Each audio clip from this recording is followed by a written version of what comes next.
നിന്ന് ഈ കേരളം ഒരു ഇഞ്ച് പോലും മുന്നോട്ട് പോയിട്ടില്ല എന്നല്ലേ നമ്മൾ മനസ്സിലാക്കേണ്ടത്. റിയാസും റിയാസിന്റെ കൂട്ടുകാരും ഒക്കെ ചേർന്ന് കേരളത്തിൽ നടത്തിക്കൊണ്ടിരിക്കുന്ന കൊള്ള, ഈ അടിസ്ഥാന സൗകര്യ വികസനത്തിന്റെ പേരിൽ നടത്തിക്കൊണ്ടിരിക്കുന്ന കൊള്ളയ്ക്ക് തീർച്ചയായിട്ടും മറുപടി പറയേണ്ട ഒരു കാലം ഒരു വർഷം കൂടി കഴിഞ്ഞാൽ വരും എന്ന് അവരെ ഓർമ്മിപ്പിക്കാൻ ഞാൻ ആഗ്രഹിക്കുകയാണ്. ഒരു വർഷം കഴിഞ്ഞാൽ കേരളത്തിൽ ഒരു തെരഞ്ഞെടുപ്പ് വരാൻ പോകുന്നുണ്ട്, നിയമസഭാ തെരഞ്ഞെടുപ്പ് വരാൻ പോകുന്നുണ്ട്. കേരളത്തിൽ അടിസ്ഥാന സൗകര്യ വികസനത്തിന്റെ പേരിൽ ആയിരക്കണക്കിന് കോടി രൂപയുടെ കൊള്ള നടത്തിയതിന് മുഖ്യമന്ത്രിയും മരുമകനും മകളുമൊക്കെ എണ്ണി മറുപടി പറയേണ്ടി വരും. ഒരു നരേന്ദ്രമോദി വിചാരിച്ചാലും അമിത്ഷാ വിചാരിച്ചാലും പിണറായി വിജയനെ രക്ഷിക്കാൻ കഴിയാത്തൊരു സാഹചര്യം കേരളത്തിൽ ഉണ്ടാകുമെന്ന് ഓർമ്മിപ്പിക്കാൻ ഞാൻ ആഗ്രഹിക്കുകയാണ്. എണ്ണി മറുപടി പറയിക്കും. അഴിമതിയുടെ കൂത്തരങ്ങായി കേരളം മാറി. ഇവിടെ നേരത്തെ സൂചിപ്പിച്ചു, ഊരാളുങ്കലിന് കരാർ കൊടുത്താൽ പണം നേരെ തിരുവനന്തപുരത്തെത്തും. എവിടെയെത്തുന്നത് അദ്ദേഹം പേര് പറഞ്ഞില്ല, അദ്ദേഹം മാന്യത കൊണ്ട് പേര് പറഞ്ഞില്ല.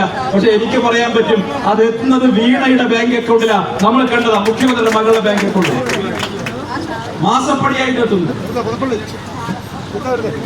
ഈ അടിസ്ഥാന സൗകര്യ വികസന പദ്ധതികൾ കുമരകം പോലൊരു പ്രദേശത്തെ ഒറ്റപ്പെടുത്തിക്കൊണ്ട് കഴിഞ്ഞ കുറെ കാലമായി, 3 വർഷക്കാലമായി കുമരകത്തിന്റെ ടൂറിസം സാധ്യതകളെ പോലും അട്ടിമറിച്ചുകൊണ്ട് ഈ പാലം പണി പൂർത്തിയാകാതെ മുന്നോട്ട് പോകുമ്പോൾ അത് ഇവിടുത്തെ ജനങ്ങളോടുള്ള വെല്ലുവിളിയാണ് എന്നുള്ള കാര്യം തർക്കമൊന്നും വേണ്ട, ഒരു സംശയവും വേണ്ട.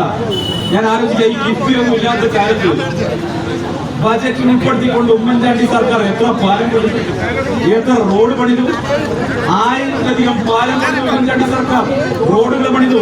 ഞാൻ ചോദിക്കട്ടെ, ഏതെങ്കിലും ഒരു റോഡിൽ, ഏതെങ്കിലും ഒരു പാലത്തിൽ ഉമ്മൻചാണ്ടി സർക്കാർ പണിത പാലത്തിലോ റോഡിലോ നയാ പൈസ ടോൾ പിരിക്കുന്നുണ്ടോ? നയാ പൈസ ടോൾ പിരിക്കുന്നില്ല. അത് മാത്രമല്ല, 7-8 വർഷക്കാലം കൊണ്ട് പിണറായി വിജയൻ സർക്കാർ ഉണ്ടാക്കിയതിനേക്കാൾ കൂടുതൽ വികസന പദ്ധതികൾ നടപ്പാക്കാൻ UDF-ന്റെ സർക്കാരുകൾക്ക് സാധിച്ചിട്ടുണ്ട്. പ്രിയപ്പെട്ടവരെ, ഞാനിപ്പോ അടുത്ത കാലത്തായി പരിശോധിച്ചപ്പോൾ എനിക്ക് മനസ്സിലായത്, നേരത്തെ ചാണ്ടിയമ്മ സൂചിപ്പിച്ചു കണ്ണൂർ എയർപോർട്ടിന്റെ കാര്യം. കണ്ണൂർ എയർപോർട്ടിലെ റൺവേയിൽ നിന്ന് നിങ്ങളൊരു വിമാനത്തിൽ ഉയർന്നു പൊങ്ങിക്കഴിഞ്ഞാൽ തിരുവനന്തപുരം വിമാനത്താവളത്തിൽ നിങ്ങൾ പോയി ലാൻഡ് ചെയ്യുന്ന സമയത്ത് ആകാശത്ത് നിന്ന് നോക്കുമ്പോ കേരളത്തിൽ ദൃഷ്ടിഗോചരമാകുന്ന സകല വികസന പദ്ധതികളും നടപ്പാക്കിയിട്ടുള്ളത് കോൺഗ്രസ് സർക്കാരുകളാണ്, കോൺഗ്രസ് മുഖ്യമന്ത്രിമാരാണ് എന്ന് നമുക്ക് മനസ്സിലാകും. കണ്ണൂർ എയർപോർട്ട് ഉമ്മൻചാണ്ടി സർക്കാർ, കോഴിക്കോട് എയർപോർട്ട് കരുണാകരൻ സർക്കാർ, കൊച്ചിയിലെ കരൂർ അന്താരാഷ്ട്ര സ്റ്റേഡിയം കരുണാകരൻ സർക്കാർ, കൊച്ചിയിലെ അന്താരാഷ്ട്ര വിമാനത്താവളം കരുണാകരൻ സർക്കാർ, കൊച്ചിയിലെ മെട്രോ ഉമ്മൻചാണ്ടി സർക്കാർ, കൊച്ചിയിലെ വാട്ടർ മെട്രോ ഉമ്മൻചാണ്ടി സർക്കാർ, ഫാക്ട് കരുണാകരൻ സർക്കാർ, തിരുവനന്തപുരം അന്താരാഷ്ട്ര വിമാനത്താവളത്തിന്റെ വികസനം കരുണാകരൻ സർക്കാർ, വിഴിഞ്ഞം പദ്ധതി ഉമ്മൻചാണ്ടി സർക്കാർ.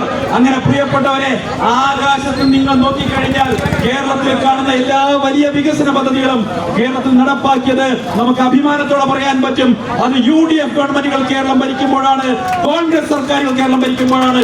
മറിച്ച് കണ്ണൂരിൽ നിന്ന് നിങ്ങൾ ഫ്ലൈറ്റിൽ പൊങ്ങിക്കഴിഞ്ഞാൽ തിരുവനന്തപുരത്ത് ഫ്ലൈറ്റ് ലാൻഡ് ചെയ്യുന്ന സമയത്ത് താഴെ നിങ്ങൾ കാണുന്ന പൂട്ടിക്കിടക്കുന്ന സകല കമ്പനികളും, പൂട്ടി നാടുവിട്ട സകല വ്യാപാര സ്ഥാപനങ്ങളും പൂട്ടിച്ചത് ആ നാറ്റ ചെങ്കൊടി കുത്തിച്ചതിന്റെ ഭാഗമായിട്ടാണ് എന്ന് നമുക്ക് ഉറപ്പിച്ച് പറയാൻ കഴിയും.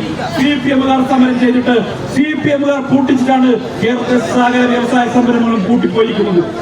നമുക്ക് നിസ്സംശയം പറയാൻ സാധിക്കും, ഉമ്മൻചാണ്ടി സർക്കാരും കരുണാകരൻ സർക്കാരും AK ആന്റണി സർക്കാരും കേരളത്തിൽ കൊണ്ടുവന്നിട്ടുള്ള വികസന പദ്ധതികൾ, എണ്ണം പറഞ്ഞ വികസന പദ്ധതികൾ മാത്രമാണ് ഇന്നും നമുക്ക് അഭിമാനത്തോടെ ചൂണ്ടിക്കാണിക്കാൻ സാധിക്കുന്നത്.